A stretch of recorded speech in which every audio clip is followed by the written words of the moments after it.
Amiche e amici di Sport di Più, buongiorno, ben ritrovati, una nuova colazione insieme. Questa mattina parliamo di atletica leggera, la regina di tutte le discipline, e lo facciamo con il presidente della FIDAL Veneto, Sergio Baldo. Buongiorno Sergio. Buongiorno a tutti, buongiorno, eccomi qua.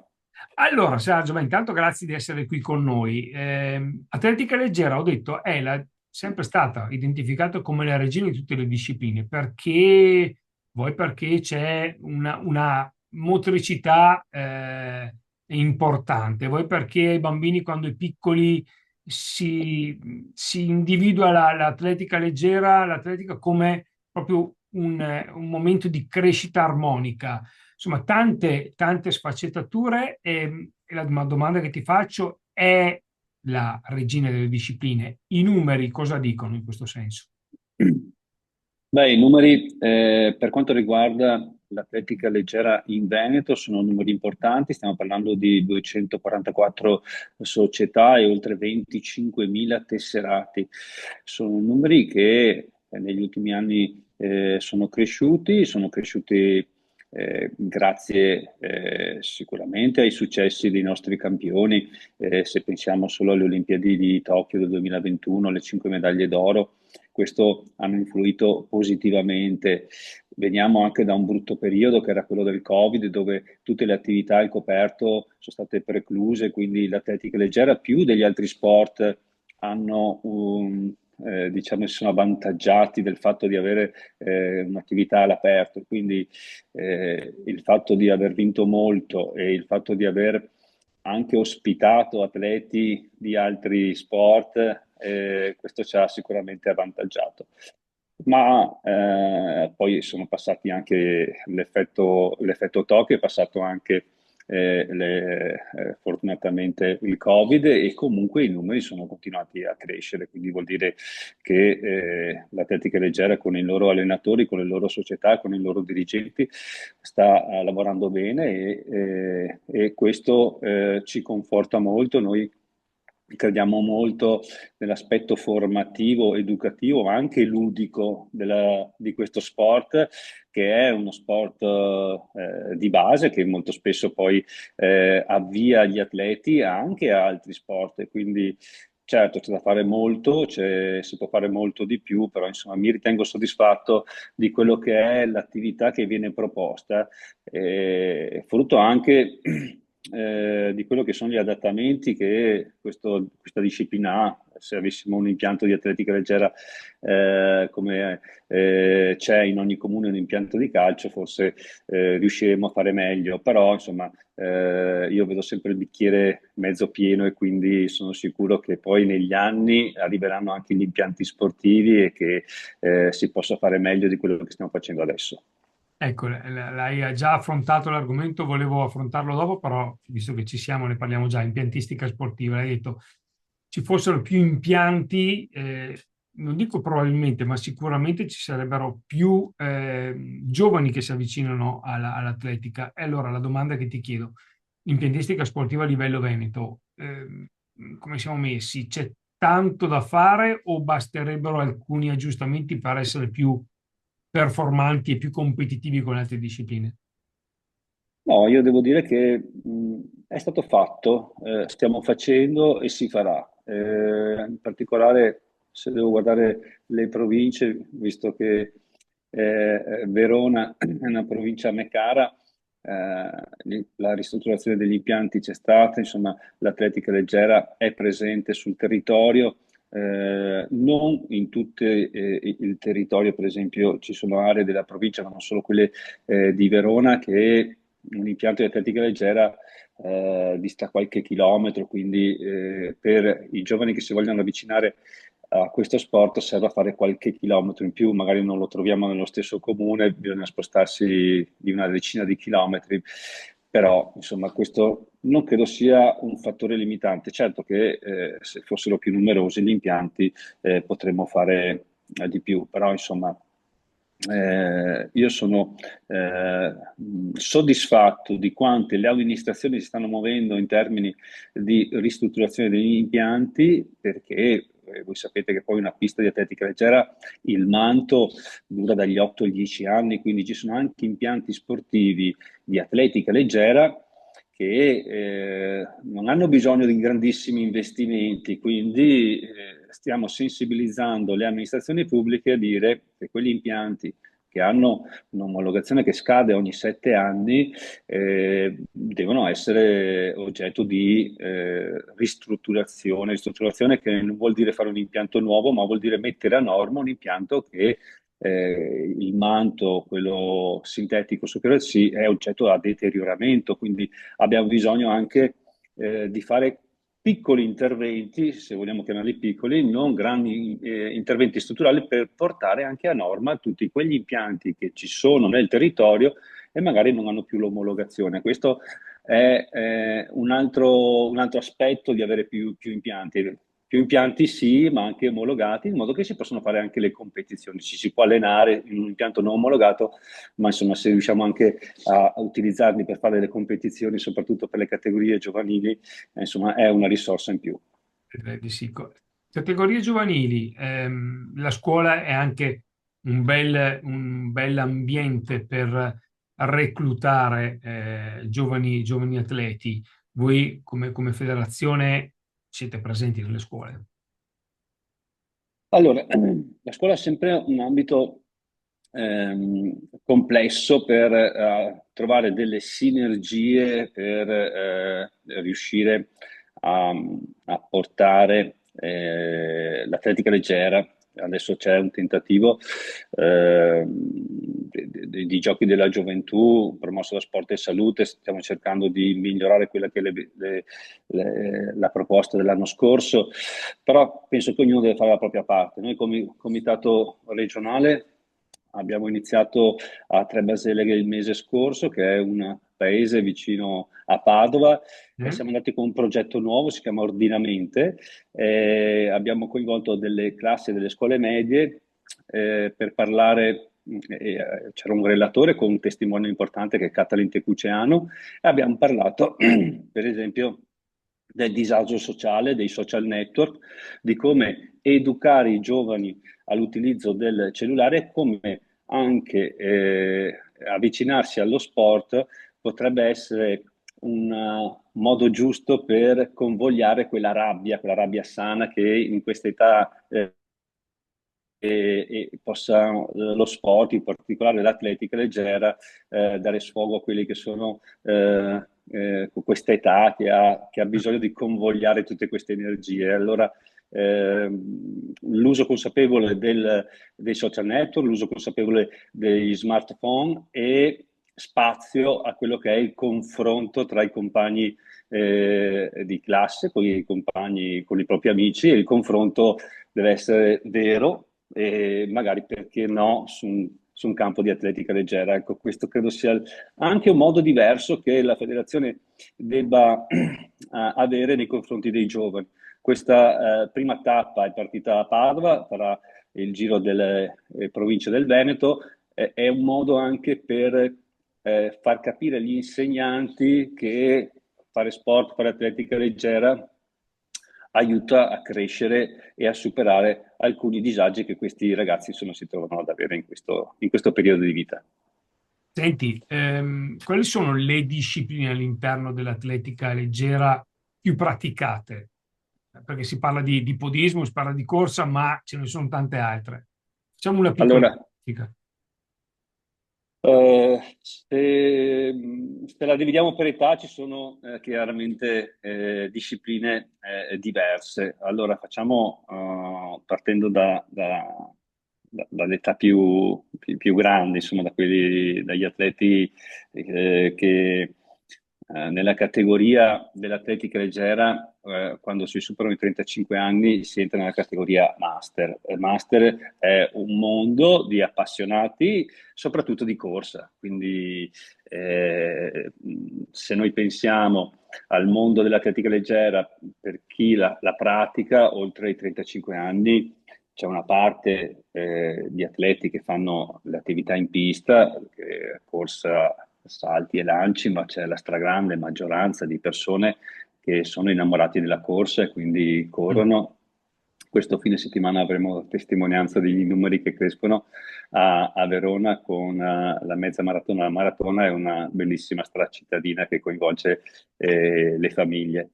Per quanto riguarda le categorie giovanili, beh, dobbiamo ricordare che fino agli under 16, che è la categoria cadetti, dovremmo proporre la multidisciplinarità, quindi non c'è la specializzazione degli atleti. Fino ai 15-16 anni i ragazzi e le ragazze che arrivano in una pista atletica dovrebbero poter provare tutte le specialità, quindi la velocità, gli ostacoli, piuttosto che le discipline dei salti, salto in lungo, salto in alto. Poi là dove siamo più strutturati abbiamo anche dei bravi allenatori di salto con l'asta, che è una specialità molto bella, ma che serve qualche attrezzatura in più, e poi i lanci. Quindi fino ai 16 anni direi che la proposta dell'atletica leggera dovrebbe essere multidisciplinare, e quindi poi tra i 16 e i 17 anni si decide la specialità.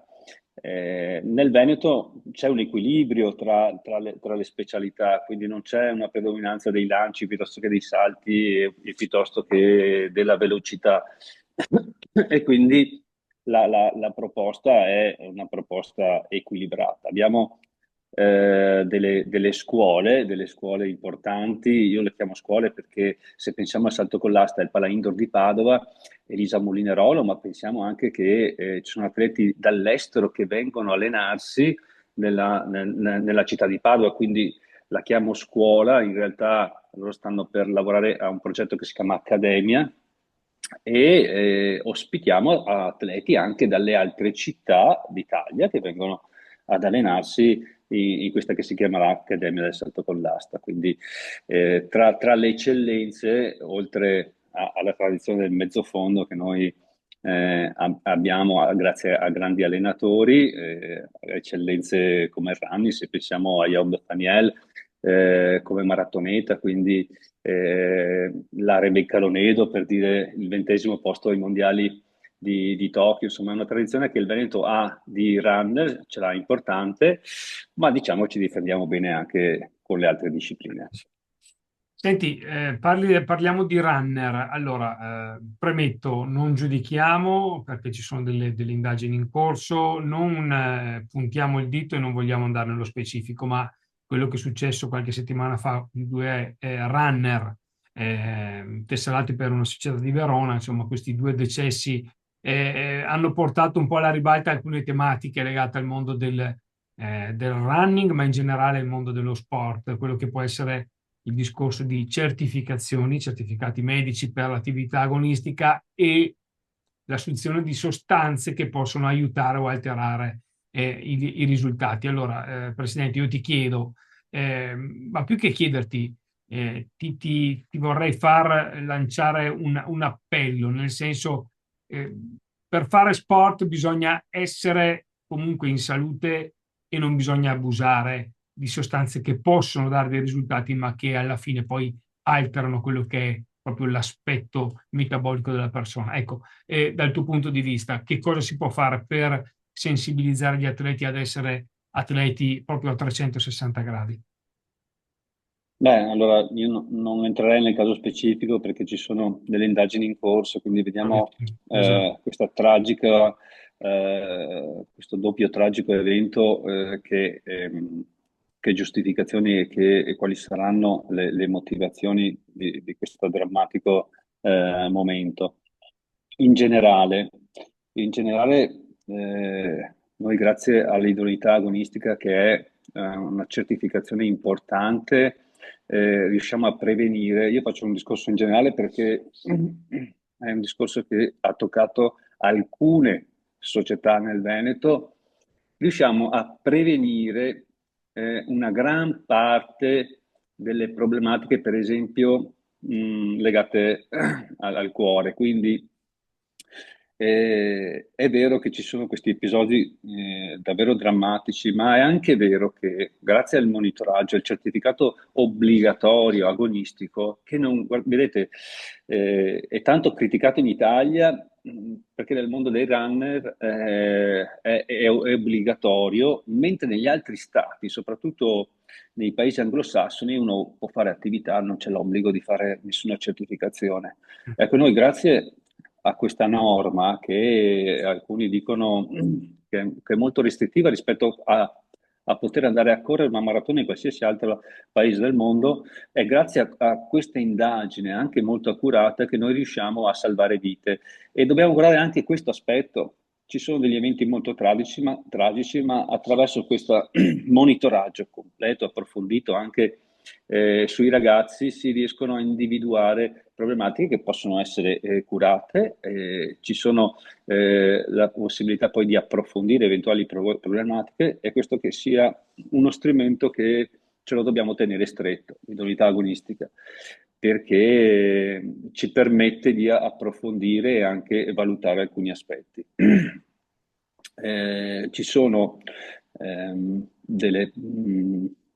c'è una percentuale indicativamente del 2-3% di patologie che riguardano il cuore che non ancora si conoscono, quindi ci sono dei casi limite che potrebbero rientrare in patologie che non sono individuate anche dalla vista di unità agonistica. L'unità agonistica non riesce a trovare tutte le problematiche cardiache, quindi c'è comunque una percentuale che anche se la visita di unità agonistica è fatta in modo approfondito, sfugge o non è rilevabile perché non conosciuta. E quindi purtroppo non ci sono stati solo questi due casi nel mondo dello sport, ci sono stati anche altri casi dove è arrivato il decesso e dopo l'autopsia non si è riusciti a trovare una causa determinante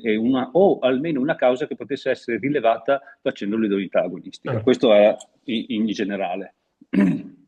Per cui io, nella drammaticità di questo evento, credo che l'idoneità agonistica, questa certificazione deve essere fatta da tutti in modo approfondito, scrupoloso e ogni società deve essere molto attenta a verificare che ognuno faccia il suo percorso e che siano aggiornati tutte le certificazioni. Per quanto riguarda invece l'integrazione, è un aspetto che non riguarda solo l'atletica, è un aspetto che riguarda lo sport in generale. Io credo che l'alto livello soprattutto ci dà degli insegnamenti importanti, l'integrazione alimentare non è più, soprattutto nell'atletica di alto livello, così determinante nel lavoro di tutti i giorni. Quindi ci sono atleti di alto livello che non fanno uso di integratori, quindi la corretta alimentazione, l'alimentazione appropriata, varia e magari guidata da un nutrizionista o da un dietologo, non prevede neanche degli atleti di alto livello l'integrazione, quindi credo che questi casi, se ci sono, se dovessero esserci, sono davvero limitati a percentuali molto ma molto basse, quindi la stragrande maggioranza di chi fa sport, di chi fa atletica leggera, di medio-alto livello è fatta di persone, di allenatori, di nutrizionisti che non utilizzano questo mezzo per riuscire a performare meglio.